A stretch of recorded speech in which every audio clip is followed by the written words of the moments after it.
சித்தப்பா என்ன பண்றீங்க சித்தப்பா? வேற என்ன பண்ண சொல்ற பவி?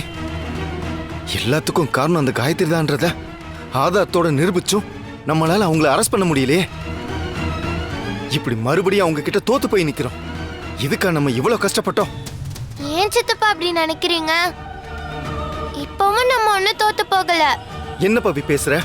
ஜெயிலுக்கு போக இருந்தவங்கள நம்ம காப்பாத்தி விட்டு வந்திருக்கோம். இதுக்கு பேர் தோத்து போனது இல்லாம வேற என்ன? இப்ப நம்ம காப்பாத்துனது அவங்கள மட்டும் இல்ல, ரமா பாட்டியும் சேர்த்துதான். அத மறந்துட்டீங்களா?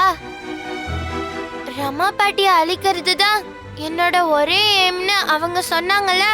இப்ப அவங்கள வச்சு ரமா பாட்டிய நாம காப்பாத்த போறோம். இது எப்படி தோத்து போனது ஆகும் சித்தப்பா? எனக்கு தெரிஞ்சு இதுவும் கூட நாம ஜெயிச்ச மாதிரி தான். ஏன்னா பாட்டி குணமாகி வந்துட்டா அதுக்கப்புறம் அவங்களால நம்மள ஒண்ணுமே பண்ண முடியாது. அதனால நீங்க தயவு செஞ்சு கோவப்படாதீங்க. பொறுமையா இருக்கிறது தான் இப்ப நமக்கு நல்லது. நீ சொல்றது கரெக்ட் தான் பவி. இந்த ஆங்கிள் நான் யோசிக்கவே இல்லை. ஆனாலும் எனக்கு ஒரு விஷயம் தான் உறுத்திக்கிட்டே இருக்கு. என்ன சித்தப்பா? அவங்க நம்ம கிட்ட போட்ட இந்த டீலை வீட்டுல சொல்லி அவங்க முகத்திரையை கிழிச்சிடலான்னு நாம நினைச்சா அதுக்கும் முடியாதபடி ஒரு செக் வச்சுட்டாங்க. இப்ப எதுவுமே பண்ண முடியாத நிலைமையில மாட்டிக்கிட்டோமேன்னு கடுப்பா இருக்கு. நீங்க செஸ் விளையாடி இருக்கீங்கல்ல? ஆமா. அந்த செஸ்ல செக் வைக்கிறது ஒண்ணும் பெருசு இல்ல. கடைசியில யாரு ஜெயிக்கிறான்றது தான் முக்கியம்.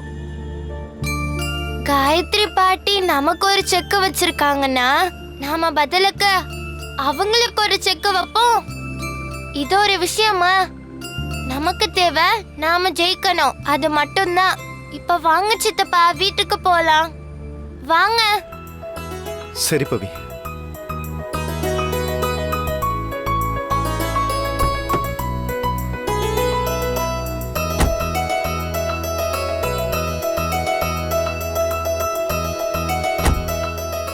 போலாம் சித்தப்பா.